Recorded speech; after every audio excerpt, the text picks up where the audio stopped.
Chhattisgarhi video देखे बर हमार चैनल ला सब्सक्राइब करो और दबाओ बेल आइकन ला ताकि हमार वीडियो पहुँचे आप मन करा सबले पहली।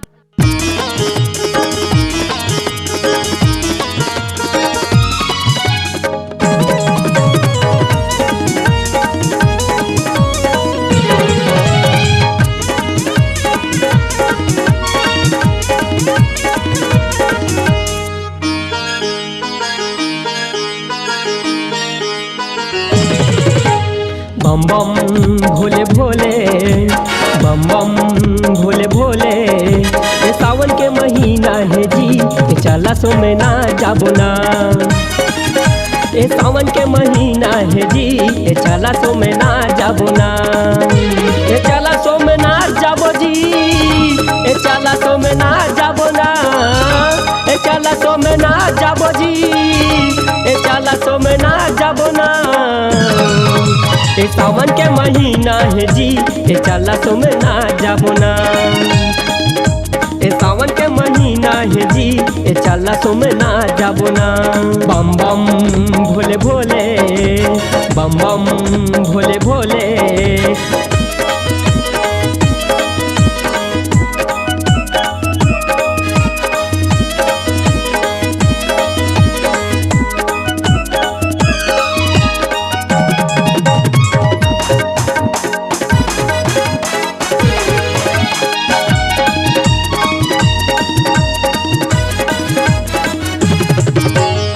चला कंवरिया धीरे चला भोले के दुआर माँ, चिला में गांजा ला धरे चला भोले के दुआर माँ।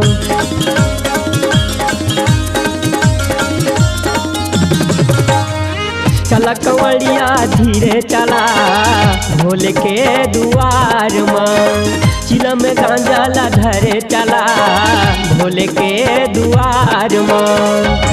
ए चला सो में नाच जाबो जी, ए चला सो में नाच जाबो ना। ए चला सो में नाच जाबो जी, ए चला सो में नाच जाबो ना। ए सावन के महीना है जी, ए चला सो में नाच जाबो ना।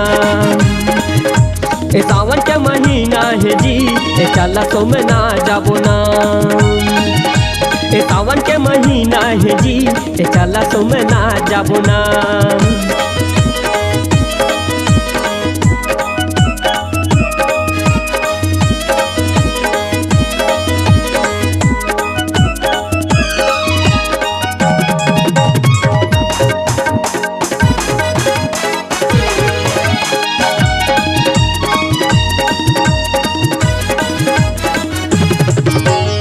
बेले पतिया चावल चढ़ावा भोले के दुआर माँ। आशीष दे दे है भोले बाबा, सुन ले मोरे पुकार ला।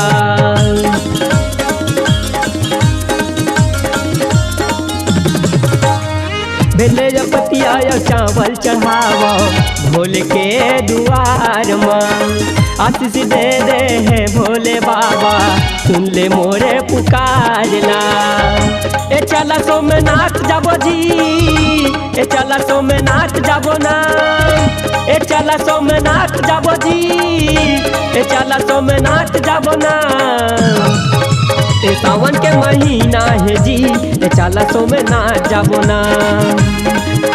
ए सावन के महीना है जी, ए चला सो में नाच जाबो ना। ए सावन के महीना है जी, ए चला सो में नाच जाबो ना। ए चला सो में नाच जाबो जी, ए चला सो में नाच जाबो ना। ए चला सो में नाच जाबो जी, ए चला सो में नाच जाबो ना।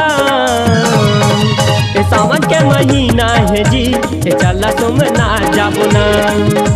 ए सावन के महीना है जी, ए चला सो में नाच जाबो ना। ए सावन के महीना है जी, ए चला सो में नाच जाबो ना। ए सावन के महीना है जी, ए चला सो में नाच जाबो ना। बम बम भोले भोले, बम बम भोले भोले, बम बम भोले भोले, बम बम भोले भोले, बम बम भोले भोले। अगर आप अपनी आवाज को एक नया आयाम देना चाहते हैं तो चले आइए मल्टी ट्रैक डिजिटल रिकॉर्डिंग के लिए संपर्क करें HK म्यूजिक कंपनी, कोटा डबरी, चांपा, छत्तीसगढ़। मोबाइल नंबर है 9329238487 और 8085380339।